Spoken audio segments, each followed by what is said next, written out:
Hey, hi, it's Bob Boross. It's been a long time. Welcome back to my channel. I'm here for a channel update. Today is Tuesday, April 27th, 2021. So I haven't been here for quite a while, just been doing a lot of things, and of course, because of the pandemic, etc., not producing a lot of content at this point. But I did want to get back to you with what's going on now and what it's looking like for the future. First, I'm going to say thank you.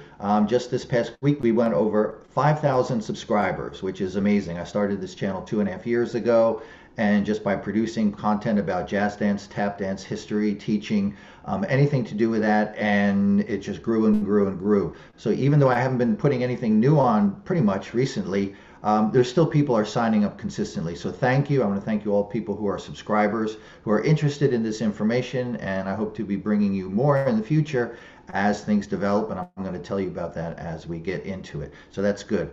But yeah, the pandemic really kind of put a crimp on everything I was doing. Before that, I was working on a whole series on tap dancing. But as soon as we are no longer able to get out, no longer able to have dance studios to work in, it really just kind of stopped what I was putting out. So I kind of went big time into doing the interviews with interesting jazz dance people all throughout the summer, which was great. I think there's a tremendous amount of valuable information. Viewership maybe not as high. I know people were interested in the Luigi interview, but maybe not so much with some of the others. So, check back and look through those playlists and find out what these great people have to say about all different aspects of jazz dance. So there's a lot of good information about that you can look into. Otherwise, I was teaching on Zoom like everyone else, and not really happy with Zoom, obviously. It's not good because everyone has such a different Wi-Fi signal, a place to dance, etc. So it's just very hard to see, and it's very hard to communicate. There's that time delay. So Zoom was just not my favorite thing to do. I did develop a class in mathematics technique, which went very well. I had people all throughout Europe, Scandinavia, from Russia, all throughout the United States. So we were like 20 to 25 people each week taking that class. So that was very good. That was kind of like a high point for me. I did continue with some university work, and at my work at Monmouth University here in New Jersey, I was very happy that we were able to go back to in-person teaching, wearing a mask, obviously, of course, and smaller class size, but at least it was good to get into the studio. So that was a good thing for me to be able to do that. But right now, what I'm looking at is kind of putting a stop on a lot of things, and I'm going to be going under the knife and having a pretty major surgery on my knees. I have been dancing now for 45 years. It's a long time. I've been teaching for 40. Very seriously, particularly even into my 50s. Now I'm into my 60s.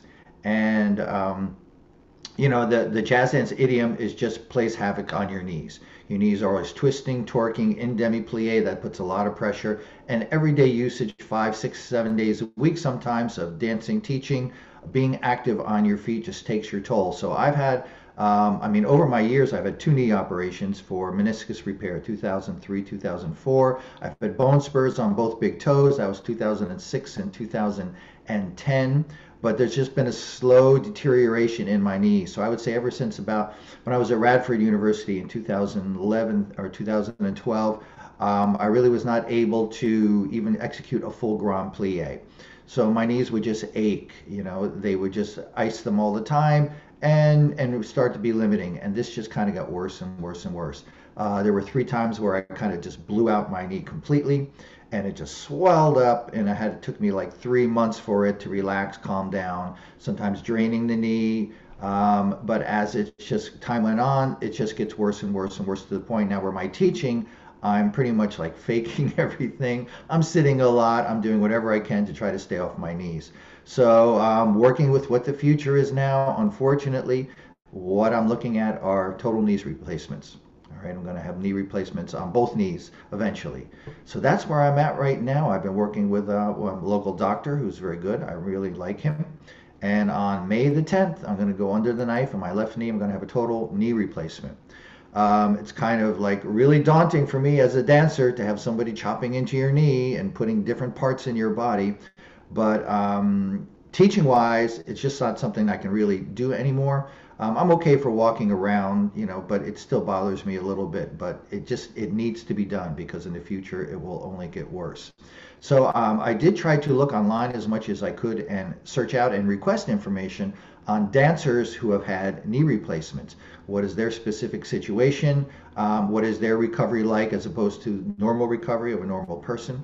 And very little information. I've only found one person who was back to dancing, even in his 60s, and performing more modern dance, contact improv type of thing. But he was back, but he was happy he did it. I do have one colleague out in France, and he had it done recently, so I'm waiting to hear a little bit more from him. But there's just not any information about it. So this is kind of what I'm planning on doing. I am going to be documenting this process through my channel. So there'll be a playlist. It'll probably say my total knee replacements, and I'll talk, as I go through it, what the operation is like, what I'm like the day after, a week after, 2 weeks after, 3 weeks after, etc. It really is kind of a 2-month process to get back to where you're walking normally, unaided. After that, maybe another 2 to 3 months where you're kind of good doing whatever you want to do, and up to a year to be totally healed. And as my doctor said, you'll finally be able to see your knee again once the swelling goes down. So that's kind of where I'm at right now. I'm a little bit apprehensive about this, just because I don't know what's going to happen afterwards. It could be a great result, it could be not a great result, and it's something you just can't go back. I mean, once you do that, obviously, your knee joints are cut and chopped, and you can't change that. So it's kind of like, whatever I get here, this is what I'm going to have for the rest of my life. So I'm a little bit apprehensive about that. Of course, I hear wonderful stories from different people. I hear some horror stories. If you search online, all you're going to hear is horror stories, and that's a little bit scary to me right now. But hopefully this is going to go well, and I will be back to moving well and hopefully teaching a little bit. The plan right now is, as I said, May 10th is going to be the left knee. If that goes well, by the end of the summer, August into September, I will have the right one done. So maybe by January, February of 2022, both will be most likely healed. I'll be back to doing things and maybe even back to some full-time teaching. We'll see how it goes from there. But in the meantime, I will be doing a lot more. I've just been writing down ideas. What can I do in all of this time? And I will be spending a lot more time on looking at the history of everything that I've done between teaching, choreography, all the different places that I've taught at, all the different dance pieces I've created, and just looking at that 40+ year body of work and say, how do I talk about this? How do I look at it? How do I pull out the good parts? How do I present this? I think there's a lot of value in my choreography, which right now does not get a lot of viewership on the channel. Those videos are there, and I'm going to be working a little bit more to push those in terms of what my choreography or what my input is, what I have done, how jazz dance is involved in the work, or either a higher scale or a lesser scale. And just talk a little bit more about that aspect, and not just about, here's mathematics exercises, or here's my exercises. And those are the biggest videos in terms of viewership, or the things that have to do with Matt's technique, with my warm-up, and with the history of the three greats of Jack Cole and Luigi and Matt Maddox.